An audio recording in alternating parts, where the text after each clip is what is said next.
Mucho gusto por acompañarme en la sesión de hoy. A la presentación, usted fue mi maestro de Ciencias Sociales en la preparatoria, estudié en la Prepa Ibero y justamente en esa materia pues lo que estuvimos haciendo fue como el análisis de momentos históricos en la historia de México y cómo es que estos permean desde el pasado hasta la actualidad. Es decir, es bueno comprender justamente nuestra historia para saber por qué lo que acontece en la actualidad está sucediendo como lo vemos en la realidad y cómo es que nos afecta pues un hecho a lo mejor que tiene años, que tiene siglos, pero que pues justamente mantiene su presencia hasta nuestros días. Entonces, pues mucho gusto. Y bueno, me gustaría iniciar planteándole esta situación de el caso Ayotzinapa, que pues ya ambos conocemos bien que fue justamente esta parte de los 43 normalistas. Y me gustaría primero iniciar preguntándole qué es lo que usted sabe que aconteció esa noche en Ayotzinapa el 26 de septiembre del 2014. Claro que sí, mucho gusto, Eduardo. Saludos. Pues la versión que trascendió por parte de los jóvenes que sobrevivieron, es que se preparaban para una práctica que es muy común dentro de movimientos sociales de este tipo, ¿no? De los movimientos universitarios, cuya tradición, por cierto, inició en la década de los 70 y que todavía en la década de los 80 tuvo bastante fuerza, ¿no? Cuando los jóvenes estudiantes se organizaban para alguna manifestación que implicara un traslado, pues lo que normalmente hacían era ir, tomar camiones y hacer boteo con el propósito de recaudar fondos para sufragar sus gastos. Ellos se estaban preparando para participar en la manifestación del 2 de octubre de aquel año. Entonces, pues se trasladaron de su lugar de origen a Iguala, que es el centro urbano más cercano a donde está ubicada la normal de Ayotzinapa. Isidro Burgos es el nombre este, eh, de la escuela normal. Y bueno, esa era la intención. Tomaron los autobuses, eh, y cuando se trasladaban al lugar, al sitio, a Iguala, pues esos autobuses fueron secuestrados, fueron atacados los alumnos. Fallecieron algunos de ellos, otros sobrevivieron, pero se perdieron unos de ellos, ¿no? 43, no se supo de su paradero. En un principio parece ser que sí, por las localizaciones de sus dispositivos, pero después ya no se supo nada y pues hasta la fecha, ¿no? 43 de ellos quedaron desaparecidos. Sí, claro, usted comenta que justamente se maneja como una versión de esta historia, pero que justamente nunca se tuvo como la certeza de que eso haya pasado. Entonces, se puede decir que, por ejemplo, el Estado pues nos intentó como vender una historia en la que pues justamente como usted ya menciona, fueron pues trasladados a un basurero, me parece, y que ahí pues creo que fueron quemados y posteriormente llevados a un río. Entonces, o sea, bueno, esa es la historia que nos manejaron desde el gobierno. Pero pues, obviamente ya con los estudios que hubo posteriormente de especialistas extranjeros que vinieron justamente a esa parte de estudiar el caso, pues se dieron cuenta que pues, no había pruebas exactas para determinar dicho suceso. Entonces, me parece importante abordar ya tomándolo desde una perspectiva actual. ¿Han existido avances significativos en esa investigación o se han obtenido respuestas claras, concisas sobre dicho suceso? Es importante hablar de ello, ¿no? Obviamente, la forma como se organizan este tipo de movilizaciones, pues de inmediato se supo que se había extraviado un autobús, empezaron a correr versiones, este, los mismos alumnos sobrevivientes corrieron la voz, avisaron, de inmediato se supo que pues se había desaparecido y a partir de ahí empieza pues esta movilización en pos de su búsqueda.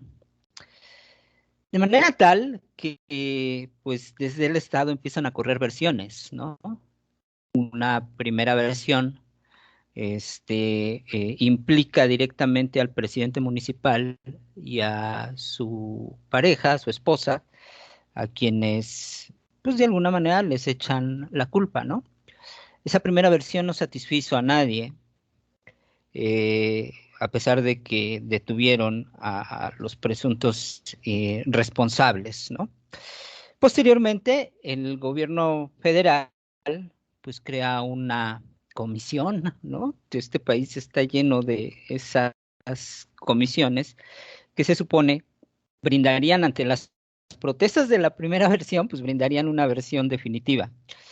Esta comisión va a ser encabezada por un tipo muy oscuro, un funcionario de vieja data en el régimen priista, se llama Jesús Murillo Caram, eh, quien va a encabezar una serie de investigaciones y que va a presentar algo que se conoció como verdad histórica, ¿no? Esa versión en la que, pues, se dice que los jóvenes fueron entregados a un grupo criminal y ese grupo criminal los mató y además los incineró, ¿no? Eh, Cuando sucede esa situación, esa versión, que insisto, el responsable calificó como verdad histórica, pues contó obviamente con el respaldo de los medios de comunicación hegemónica, ¿no? Empezó a circular, se empezó a difundir esa versión como una verdad dada.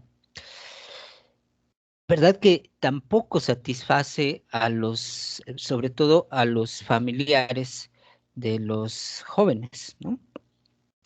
Entre otras cosas porque pues no se presentaron elementos suficientes para eh, para poder dictaminar que efectivamente habían sido incinerados los cuerpos, ¿no? Pero además, en un segundo caso, en un segundo tema, las, la versión, esta verdad histórica fue obtenida a base de declaraciones. Y es allí donde intervinieron ya no solo los familiares y los compañeros de los desaparecidos, sino que también un sector de la prensa y sectores sociales, organizaciones sociales, que empezaron a encontrar varias inconsistencias en el proceso, ¿no? Con el transcurrir del tiempo, pues se supo que estas versiones habían sido obtenidas bajo tortura. Eh, con el cambio de gobierno a nivel federal, pues empiezan a salir a la luz muchos, no solo las inconsistencias, sino los presuntos delitos en que la misma autoridad incurrió, ¿no? De manera tal que hoy al responsable de esa investigación, Tomás Cerón, lo tenemos prófugo de la justicia, ¿no? Recientemente el periódico Milenio publicó algunas imágenes de la forma en la que torturaron a algunos de los declarantes. Eso, digamos que es lo que se suscita por parte de la versión oficial, ¿no? Eh, por otro lado está pues la lucha de los familiares, ¿no? Que se van a organizar y que desde el primer momento empiezan a iniciar con esta búsqueda de sus desaparecidos. Y esto es importante saberlo, ¿no? Porque utilizar el término desaparecido implica que nadie puede declararlos muertos, ¿no? Mientras no aparezcan cuerpos, no pueden ser declarados muertos estos jóvenes. Y bueno, la versión oficial que hablaba de incineración, pues trataba también de, de decir, bueno, no hay rastros, no hay huellas, se tienen que conformar no solo los familiares, sino también la opinión pública, porque además a mí me parece que esa versión es para la opinión pública. Hay un desprecio de parte de la autoridad hacia los familiares de los desaparecidos, ¿no? Y en eso entran en juego muchas cuestiones, ¿no? Eh, Principalmente que de un tiempo a la fecha había habido una embestida gubernamental y mediática hacia las escuelas normales rurales. El origen de los jóvenes y de sus familias son gente muy pobre, que presumiblemente tienen de parte desde la perspectiva autoritaria de aquel régimen, pues su vida vale menos, ¿no? Que la de cualquier otra persona. Hay todo un caldo de cultivo brutal, ¿no? Porque hay un clasismo, un racismo, como sustrato de todo esto, ¿no? Los padres empiezan a organizarse, cuentan con el apoyo de sectores de la sociedad civil, eh, hay una parte de la prensa que no quita el dedo del renglón y hasta el día de hoy siguen en la lucha, ¿no? Siguen tratando de buscar esa verdad. Ahora, el nuevo gobierno llega, impone una nueva comisión, eh, pero se topa también con la, la incineración. No solamente queda como versión, sino también queda como metáfora, ¿no? Todo parece indicar que la comisión anterior pues, destruyó evidencias con el propósito de proteger a eh, pues algunos sectores del gobierno, ¿no? Eh, Concretamente al ejército. Y esa es la cuestión. Eh, los 3 años, los casi ya 3 años que lleva este gobierno, pues los avances han sido pocos. Eh, los mismos familiares reconocen que ha habido voluntad, pero que los resultados eh, han sido escasos, aunque sí ya se encontraron dos restos lejos del basurero en el que originalmente se dijo que se habían incinerado los cuerpos y se ha dictaminado que esos restos son de dos de los jóvenes desaparecidos, ¿no? El drama también pasa por el hecho de la desaparición ya de tres de los padres de esos jóvenes, ¿no? O sea, en esta lucha que ellos han mantenido constante desde hace 7 años, tres de ellos ya murieron sin conocer la verdad, que tiene que ser un derecho, ¿no? A- Hacia ellos.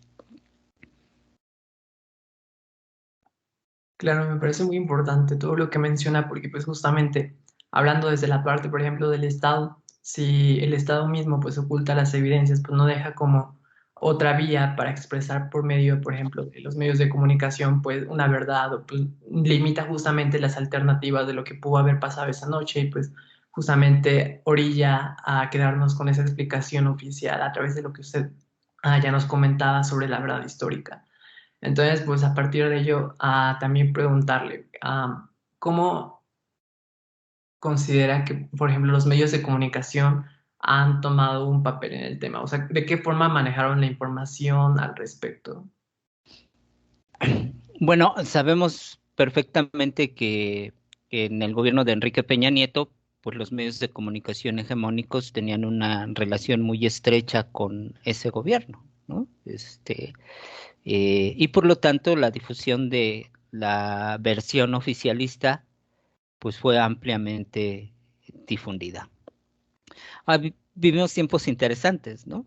Al mismo tiempo empiezan a emerger otro tipo de medios, otro tipo de plataformas y periodistas que hacen su labor, ¿no? Y que, insisto, empiezan a cuestionar esa versión. Ayuda mucho eh, el, el hecho de que viniera una comisión desde el extranjero a hacer también una investigación por cuenta propia y que van a ser los primeros en cuestionar, en decir que pues esa verdad histórica carecía de sustento.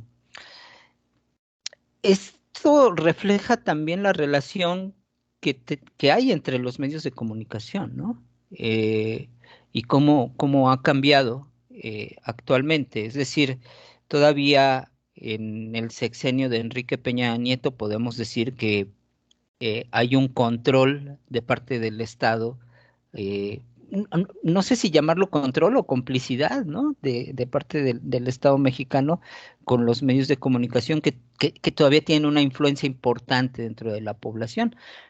Pero justo conforme va avanzando el gobierno de Enrique Peña, también empiezan a emerger las nuevas plataformas de información, empiezan a emerger medios independientes y eso trae consigo el debilitamiento de los medios de comunicación tradicionales, ¿no? Y eso es lo que ha permitido que nosotros podamos tener acceso a información pues, no oficialista, ¿no? En este caso y en muchos otros. Entonces, eh, eh, el caso de Ayotzinapa también revela eso, ¿no? El debilitamiento de los medios de tradición hegemónicos, que además hoy día incluso han tenido que abrirse a estas voces que pudieran parecer disidentes, ¿no? Mencionaba hace un momento que con motivo de la conmemoración del séptimo aniversario, pues un periódico como Milenio es quien presenta una información en torno a la tortura realizada por Tomás Herón a uno de sus declarantes. Ese mismo periódico, su director era Carlos Marín, fue de los principales difusores de la verdad histórica. Hablando difundiendo ampliamente la versión de Jesús Murillo Caram, ¿no? Entonces, también podemos ver cómo incluso esos medios no han tenido otra que abrirse hacia la nueva realidad que estamos experimentando, ¿no? Entonces, eso también es digno de mencionar.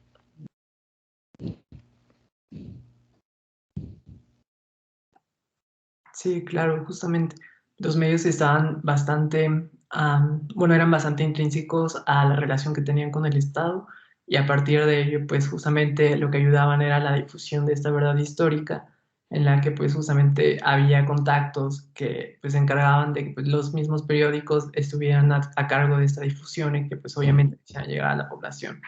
Entonces, a partir de ello, ¿cómo cree que esta desinformación tuvo un impacto en la sociedad general para formar una opinión? O sea, ¿cuál cree que haya sido su alcance y en qué medida ha forjado justamente esta opinión pública? En aquel entonces, yo me acuerdo 2014, 2015, 2016, eh, yo por mi actividad, pues puedes medir esto, ¿no? Y yo daba clases curiosamente en una escuela de comunicación, ¿no? Este, y entonces sí te das cuenta cómo no solamente viene la difusión de la verdad histórica, sino esta va a venir acompañada con una serie de columnas de opinión, este, de articulistas tendientes a pues, desacreditar a los manifestantes, ¿no? Eh, que es una estrategia de comunicación que solía ser muy común, ¿no? En momentos de crisis, cuando se presenta una crisis social, pues de inmediato el Estado y sus aliados se movilizan para pues tratar de desacreditar a sus víctimas, y empiezan a pues haber calificaciones hacia el activismo de las escuelas normales rurales. Les dicen comunistas, revoltosos, sediciosos, todo lo que usted se imagine, ¿no? Y evidentemente en ese contexto, fíjese, estábamos todavía, recientemente había ocurrido este cambio de el modelo analógico al digital, en el que incluso el gobierno de Enrique Peña Nieto repartió televisores para que la gente pudiera, no se perdiera este gran el acceso a la información que venía de los medios de comunicación. Todo era muy estratégico, y entonces sí veías que la desinformación tuvo efectos, ¿no? Sobre todo en los sectores alejados de la realidad de una escuela normal rural como la de Ayotzinapa. Entonces, eh, al principio sí se hicieron, digamos que sí fue fructífera esa estrategia de parte del gobierno, pero pues con el paso del tiempo se modificó. Y creo que hoy eh, pues sí hay consenso en la sociedad de que esa verdad histórica tiene nada de verdad, ¿no? Sí, claro, justamente a través del tiempo pues ha cambiado, porque como usted ya mencionaba anteriormente, pues surgen medios pues alternativos a los más populares, a la hegemonía de la comunicación y que pues buscan justamente generar, por ejemplo, a opinión que contrarie a lo que dicta el gobierno, a lo que dicen los medios principales, a los que pues la mayoría de la población mexicana recurre. Entonces, pues a partir de ello pues la perspectiva de este suceso pues va cambiando y me interesa saber si usted sabe cómo ante las inconsistencias que surgieron a través de la verdad histórica, pues bueno, saber si el Estado, por ejemplo, cambió de versión, si la seguía manteniendo, o qué es lo que hicieron justamente ante este movimiento de contracorriente, ante a lo que ellos manejaban como la verdad. El gobierno de Enrique Peña Nieto se mantuvo hasta el final con esa versión, ¿no? Este, esto cambió con el cambio de gobierno. Eh, y era normal que así sucediera. Es decir, si el PRI hubiera mantenido el poder en 2018, tenga por seguro que hoy no tendríamos, por lo menos no habría la difusión que existe en torno a a esta problemática. Entonces, sí se mantuvieron en lo dicho. Es más, hasta hace no mucho tiempo, el mismo Murillo Karam, habló de que la versión seguía siendo la misma. Entre otras cosas, esto, ellos lo van a defender en tanto la nueva administración pues no presente, no encuentre pruebas, adversas a ello, ¿no? Que insisto, pues es muy difícil dada la falta de evidencia que existe. Entonces, pues seguimos en eso. Ahora, si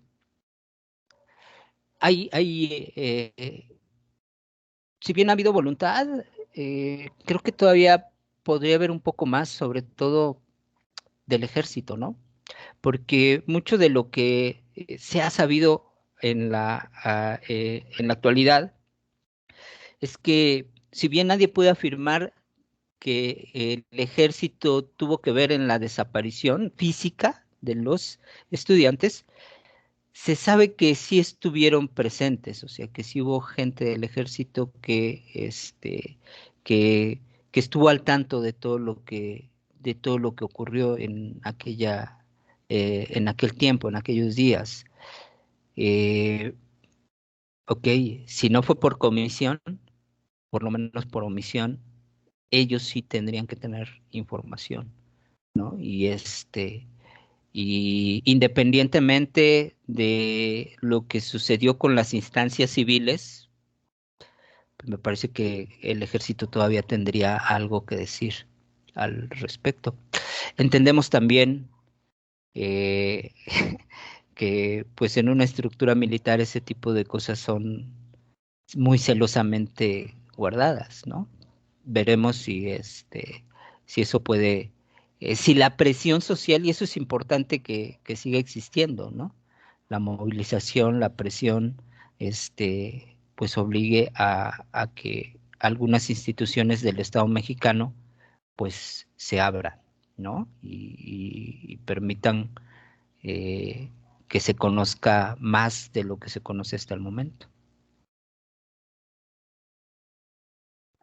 Claro, como usted retomaba ya en el último, la presión social pues suele ser, por ejemplo, ya un motor en el que pues justamente insiste a los medios o en este caso también al Estado que pues justamente digo, se busca una verdad, que se haga una investigación clara, que se le dé un seguimiento, porque pues si la misma gente no le diera la importancia de vida y pues lo dejara en el olvido, pues el Estado pues hubiera salido con la suya y pues esa verdad se hubiera mantenido como la verdad absoluta y la verdad que pues no tiene ningún tipo de contradicción. Entonces, a partir de ello, en la actualidad, ya como manejada de que hay, bueno, hay como esta corriente de pensamiento en la que pues busca criticar a la dicha verdad histórica, a cómo considera, por ejemplo, que los medios de comunicación en la actualidad influyen en la percepción social sobre dicha verdad histórica, es decir, ¿qué postura cree que generan en la actualidad estos medios? Pues hay de todo, ¿no? Ahora, lo que sí podemos saber, Eduardo, es que ya es muy difícil que hoy día algún medio respalde la verdad histórica. Lo más que podrán hacer es guardar silencio, me parece. Y hay otro grupo de medios, que pues ahora que fue el aniversario, pues difundieron ampliamente la temática, ¿no? Yo vi trabajos en La Octava, vi lo de Milenio, vi obviamente con Carmen Aristegui, en Portales, que empezó a haber una reconstrucción de hechos bastante profunda, bastante crítica a la situación, ¿no? Se les empezaron a abrir los micrófonos a abogados, a activistas, a periodistas independientes que desde un principio empezaron a acercarse a la problemática, ¿no? Y a a la misma organización de los padres de familia y los familiares de los jóvenes desaparecidos. Entonces, pues es importante que exista esto, porque mientras haya medios que no quiten el dedo del renglón, mientras haya organizaciones civiles, más allá de de los propios familiares de los desaparecidos, pues esto no va a tener carpetazo, ¿no? Y esto es importante que exista. Si nosotros nos vamos a ejemplos históricos, para ponerlo en contexto, por ejemplo, del movimiento del 68 y la guerra sucia que después vino en la década de los 70, se mantuvieron los archivos cerrados por 30 años, Eduardo, ¿no? O sea, estaba en la ley que no se podía conocer nada hasta después de transcurridos 30 años. Algo así, algo como eso que sucedió después del movimiento del 68, hoy día no podría ocurrir. ¿Por qué? Pues porque hay menos control por parte de las instancias gubernamentales hacia la prensa, hacia las organizaciones civiles, hacia la población en general, ¿no? Entonces, la misma sociedad es la que va a empujar con sus críticas, con sus movilizaciones, a que pues el gobierno apure, ¿no? Y ofrezca información, y no le dé carpetazo al asunto, porque este es un país de carpetazos, ¿no? Hay un montón de expedientes que se cerraron, de verdades que no conocimos. Eh, Ahora mismo, nadie puede tener certeza de cuánta gente murió en el 68, cuánta gente fue víctima de la guerra sucia de la década de los 70, ¿no? Esto ya no puede ser válido en una sociedad como la actual. Claro, ella maneja que justamente, por ejemplo, en este aniversario que usted ya comenta, pues se dio una difusión amplia pues, a este suceso, en el cual pues se dio como otra perspectiva a la que se hubiera dado pues hace 7 años. y pues se le dio como mayor presencia, se le dio pues visibilidad, por ejemplo, a las personas que estaban más involucradas y entonces se puede decir que pues justamente bueno, los medios de comunicación, dependiendo obviamente de cuáles se trate, pero pues varios están avanzando justamente como esta cuestión en la que pues ya reconocen que pues no se puede ocultar tal cosa y que pues obviamente la gente está ante la presión exigiendo conocer dicha verdad.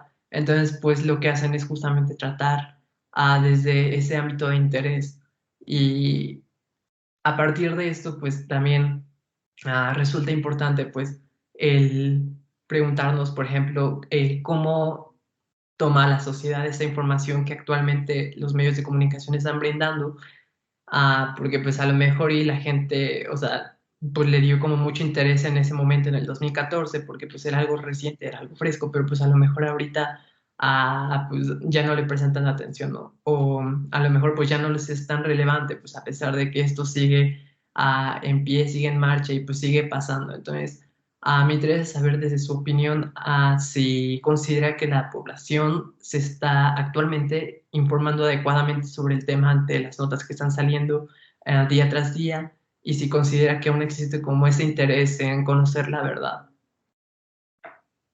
Es bien interesante este planteamiento, ¿no? Para nadie es un secreto que nuestra sociedad, como en casi toda América Latina, pues está dividida, alguien dice que está polarizada y los medios de comunicación forman parte de, ¿no? Entonces, pues hay pues una disputa dentro de la sociedad en la que la gente que se identifica con una de las posiciones políticas, ideológicas, anti o pro gobierno, pues ya identifica en dónde puede encontrar información que vaya a tono con su manera de pensar o con su posición político-ideológica, ¿no? Esto que se conoce como sesgo de confirmación, ¿no? Entonces, hay una parte de la sociedad que se va a seguir informando por aquellos medios que sabe que le van a ofrecer ciertas respuestas o que le van a decir aquello que quiere escuchar, ¿no? Y lo mismo ocurriría del otro lado, ¿no? Quienes están a favor del gobierno, saben perfectamente cuáles son los medios en donde pueden buscar información. Eh, Va a haber otro sector de la población, pues que se mantiene pues un tanto indolente ante este tipo de temáticas, ¿no? Y que pues va a acceder eh, a este tipo de información, pues a partir de las redes sociales, ¿no? De sus redes sociales, de lo que se comente en los grupos de interés en los cuales forma parte. Lo único cierto es que vivimos una etapa en la que nadie puede llamarse a la desinformación, ¿no? Es decir, verá, hasta hace, ¿qué le gusta? 20 años, 30 años probablemente, hasta la década de los 80, el 80, quizá el 90% de la gente de este país se informaba por la televisión, ¿no? Hoy día eso ya no ocurre. No quiere decir que la gente haya dejado de ver televisión, solamente que ya no se informa por ella, ya no se informa necesariamente a través de ella, ¿no? O por los medios hegemónicos, televisión, radio, la prensa escrita de amplia difusión. Hoy día tenemos un montón de posibilidades y eso eh, brinda una posibilidad de discusión mucho mayor, mucho más amplia. Lamentablemente, creo que sigue siendo una porción todavía minoritaria de la población la que preconiza el estar informado, el buscar información, ¿no? Eh, mucha gente todavía, pues, digamos que ve a los medios de comunicación o a las redes sociales como fuente de entretenimiento. Y eso no está mal, ¿no? Pero digamos que pues una sociedad mejor informada, pues es una sociedad que puede crecer, que puede avanzar, que puede prosperar, que puede ser más crítica, más consciente de su condición de ciudadanía. O sea, hemos avanzado, pero creo que todavía no hemos avanzado lo suficiente como sociedad en términos de acceso a la información. Claro, justamente hay personas que pues no tienen como acceso a la información y pues se tienen que quedar, por ejemplo, con lo que le cuenta tal persona o a lo mejor con lo que escuchó de tal lugar, o sea, pero pues las personas que a lo mejor sí tenemos, por ejemplo, un dispositivo electrónico y que tenemos acceso a internet, pues tenemos todo un mar de posibilidades pues para conocer más acerca de un tema sobre este suceso en específico, pero pues justamente le llamamos pues estar informados a el proceso en el que pues obtenemos información que a nosotros más nos conviene creer, porque pues ya no nos consta o nos basta pues el conocer la verdad, aunque pues sea algo que no nos gusta, sino que queremos obtener nuestra propia verdad. Y es a partir de ello que pues se generan planteamientos, se generan, como usted ya había dicho anteriormente, como esta división justamente entre la sociedad por la forma de pensar, la forma en la que perciben los sucesos actuales, los movimientos y cómo se desarrolla, por ejemplo, bueno, los conjuntos de sociedad. Y pues a partir de ello pues ya se van haciendo pues las opiniones públicas, se va haciendo, por ejemplo, un conjunto de gente que pues piensa de cierta manera y que pues a partir de ello pues consulta ciertas fuentes o que incluso ya está, ni siquiera es que las consulte, bueno, que esa persona haga la búsqueda intencional, sino que incluso esas fuentes ya llegan a la persona para que pues sea lo primero que lea y pues ya no pueda como buscar en la diversidad de información. Entonces, me interesa saber, a partir de ello, en la actualidad, ¿cuáles considera que pueden ser como las predominantes variantes de opinión pública respecto al tema de Ayotzinapa? ¿Cuáles cree que sean como las principales verdades, se puede decir, para la gente respecto al tema? Sí, digamos que hace 30 años lo que le faltaba a la gente era información, ¿no? Y que hoy día hay una sobreinformación, o sea, hay una abundancia de información y de ahí que sea también complicado para muchas personas seleccionar o detectar cuál es la información confiable. Eh, yo iría por el periodismo independiente, el periodismo crítico, aquel que no necesariamente va a aparecer en los medios de comunicación tradicionales, hegemónicos, y que podemos encontrar en portales, ¿no? Portales como Animal Político, como Sin embargo, que para mí es que hacen trabajos interesantes, eh, Contralínea, eh, y en YouTube vemos yo conozco una colaboración entre Rompeviento y Contralínea que suelen ser muy críticos y promover el periodismo de investigación, ¿no?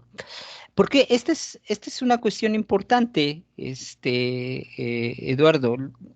A ver, el ciudadano común no distingue, y no tiene por qué distinguirlo, además, la diferencia entre el periodismo de investigación con el periodismo de opinión. Lo que prevalece, lo que abunda es el periodismo de opinión, ¿no? Es decir, editorialistas, articulistas, que con base en una posición política, con base en una postura determinada, con base en ciertos intereses, pues van a emitir opiniones y difundirlas de acuerdo con ello.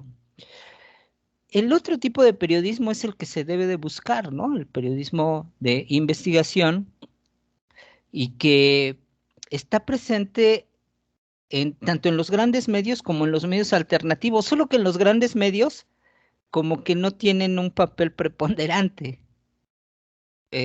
Van a aparecer eventualmente reportajes de diversos temas, va a haber temas que no van a tocar, eh, y que en medios alternativos sí vamos a encontrar, ¿no? Es periodismo más crítico que va al sitio en donde se da la noticia, en donde se da el suceso, que les lleva tiempo al reportero, al periodista, realizar una investigación y entonces después encuentran la dificultad de la difusión, ¿no? Y tienen que buscar estas alianzas con otros colegas, con portales, con gente que, eh, que les ofrece ciertas plataformas para la difusión de sus trabajos, ¿no? Entonces esto es lo que yo, por lo que yo abogaría, ¿no? Ahora, insisto, nosotros hablamos desde el privilegio, ¿no, Eduardo? Porque, o sea, nosotros sabemos o podemos identificar este tipo de cuestiones. El verdadero debate está abajo, ¿no? En la gente que pues se sigue subiendo al transporte público y va a escuchar al mismo locutor de toda la vida, todavía, ¿no? O que a través de las cadenas, de las las redes sociales, pues va a estar más expuesta a las noticias falsas, ¿no? A las famosas fake news. Entonces, ese es el asunto, esa es la desventaja que estamos viviendo hoy día, ¿no? Con eso que le mencionaba de la sobreabundancia de información.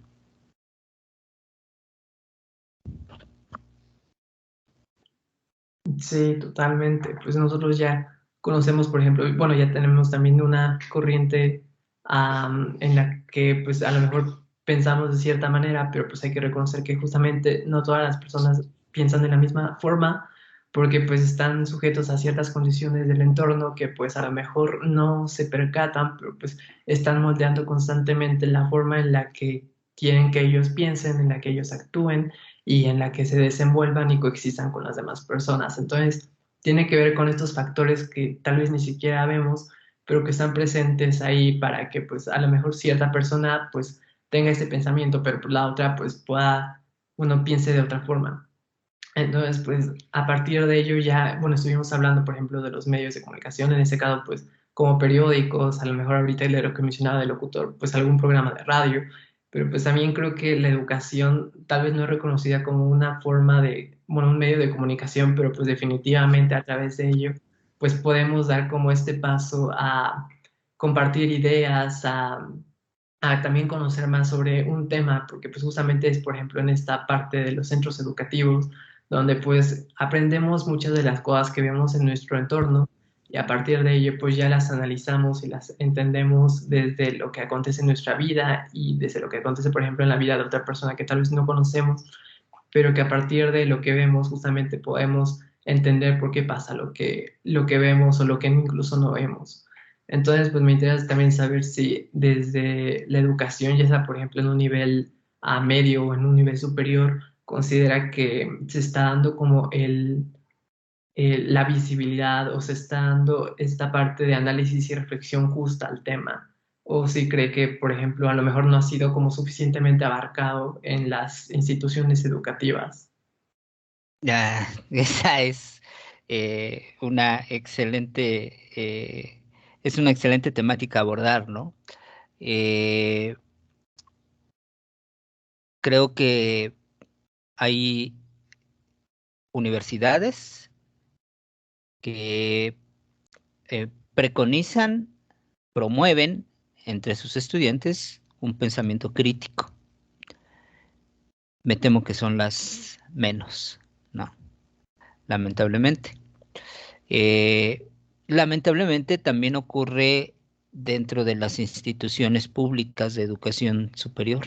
Esto, este, que no es precisamente desde las autoridades de estas instituciones desde donde se promueve, ¿no?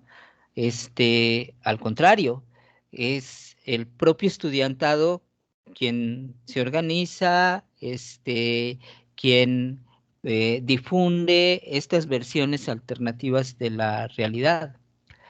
Digamos que no pueden, yo creo que no estamos en condiciones de decir que desde que hay una política institucional de fomentar un pensamiento crítico en el estudiantado, ¿no? Y eso hay que lamentarlo, con excepciones, ¿no? Por ejemplo, en el caso de la Universidad Iberoamericana, me parece que por lo menos hay discursivamente un intento de ello, ¿no?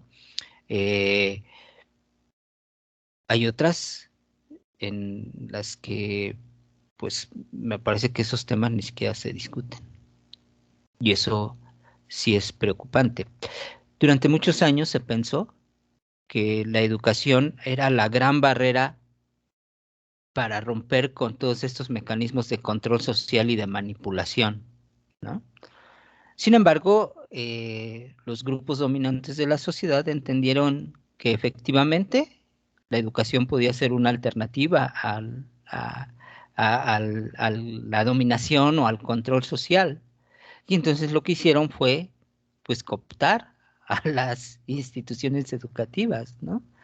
Y pues hasta ahora les ha rendido dividendos parcialmente, porque evidentemente es desde las universidades, desde donde han surgido también grandes movilizaciones. Vamos, esta política de cierre de las escuelas normales rurales es precisamente por eso, porque no se limitaban en estas escuelas a solamente preparar a sus alumnos para ser buenos profesionales, ¿no?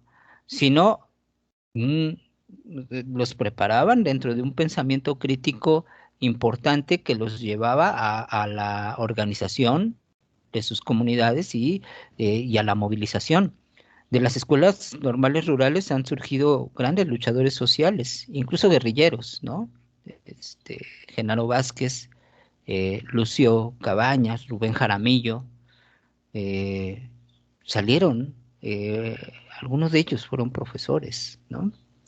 Y lo mismo ocurre en muchas de las organizaciones civiles o de las organizaciones de la sociedad civil, pues tienen entre sus integrantes a personas que fue en la universidad en donde tuvieron este despertar hacia el pensamiento crítico, ¿no? Hacia la búsqueda de la transformación social del entorno en el que viven. Y eso es, es, es esperanzador. Y ojalá se siga fomentando y cada vez se abra más, ¿no? Claro, y aquí me dejó entrever un poco sobre, por ejemplo, de la parte de su postura personal, en que pues usted apuesta justamente por ejemplo, los medios alternativos de comunicación o, por ejemplo, por la enseñanza pues, más crítica, que genera un pensamiento adicional al que pues hace no, bueno, usualmente el sistema educativo busca. Entonces, a partir de ello, ya por último, para concluir a la entrevista, retomando todo lo anterior de lo que ya veníamos hablando sobre el caso de Yotzinapa y cómo los medios manejan la información, cómo pues las personas están sujetas, por ejemplo, a ciertos medios que les hacen llegar la información deseada y cómo es que a partir de ello pues se va generando como este pensamiento que va dividiendo a las personas, que se genera un pensamiento colectivo dividido y que pues justamente va comprendiendo las realidades de una manera conveniente, se puede decir. Entonces, ya recapitulando todo esto, me interesa saber cuál es su opinión sobre el tema y qué es lo que nos debería invitar a reflexionar al respecto. Bueno, sobre el tema de Ayotzinapa. Primero, eh, creo que como miembros de la sociedad, lo primero que tendríamos que ser es muy solidarios con los familiares, ¿no? Este, Tratar de acercarnos, de pensar por un momento por todo lo que están pasando, por todo lo que han pasado durante los 7 años que llevan de lucha, ¿no? los caminos que han recorrido, la burocracia con la que se han enfrentado, el dolor de la pérdida de un ser querido, ¿no? La frustración de que las instancias que se supone que tendrían que ofrecerte respuestas, pues le pusieron eh, obstáculos al conocer qué sucedió con sus familiares. Va a ser muy difícil que se pueda conocer lo que realmente ocurrió, eh, porque pues, sabemos que el régimen o la comisión anterior, pues seguramente destruyó algunas evidencias, ¿no? Eh, pero pues hasta donde se pueda, me parece que los familiares tienen derecho a conocer todo, ¿no? O sea, que todos los expedientes que se tengan que abrir se deban de abrir. Y eso no les va a devolver a sus familiares, me temo que así será, pero pues, por lo menos les brindará tranquilidad, ¿no? Que es algo que me parece que es lo que buscan, paz, y me parece más que legítimo eso. Por otra parte, este tipo de sucesos deberían de despertar en la colectividad, como muchos otros vergonzantes en nuestro país, por ejemplo, los feminicidios, ¿no? Este, que hay cosas que ya no se pueden repetir, ¿no?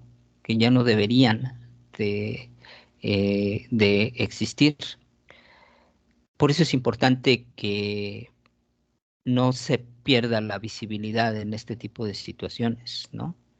Eh, que, que la gente siga peleando, los grupos que se han movilizado se sigan movilizando para que el resto, pues nos demos cuenta que todavía hay muchos pendientes por resolver en nuestro país, ¿no? Y espero que pues los medios de comunicación cada vez tengan y muestren mayor apertura a este tipo de situaciones, a este tipo de protestas, manifestaciones, luchas, búsquedas de respuestas, eh, que para eso están además, ¿no?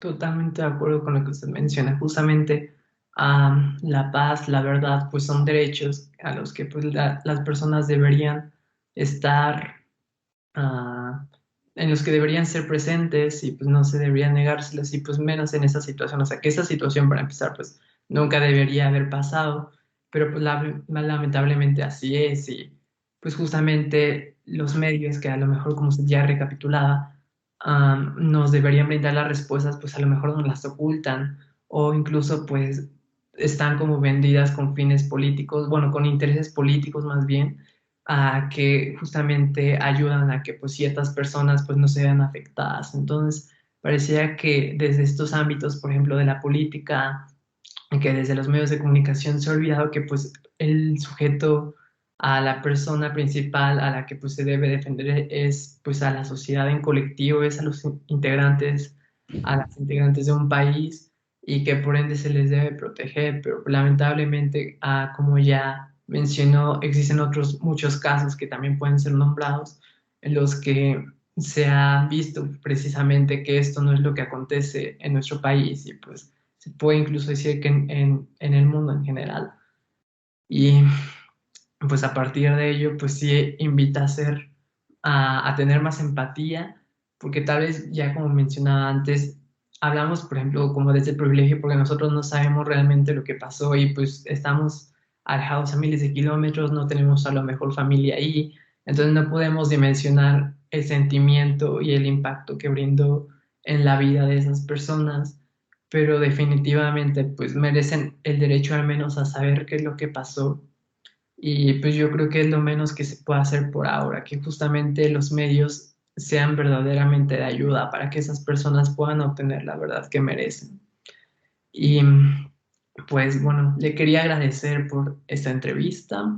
Ya dio un largo considerable y pues es un tema de que se puede abordar mucho, de que se puede pues ir desglosando también en varios aspectos. Y pues bueno, le agradezco mucho justamente que se haya podido conectar, el que me haya permitido, bueno, el que haya compartido conmigo sus palabras, su conocimiento y que justamente se haya permitido dar ese tiempo para permitirme incluso a mí conocer un poco más sobre esa temática. Entonces, muchas gracias por la entrevista y no sé si quiera decir algo por último. Pues nada, al contrario, ¿no? Me dio mucho gusto reencontrarme con usted y cuando quiera, ¿no? Estamos eh, estoy a sus órdenes para cualquier cosa. Muchas gracias, güey. Ah, pues con esto doy final la entrevista. Le voy a dar, voy a parar la grabación. Perfecto.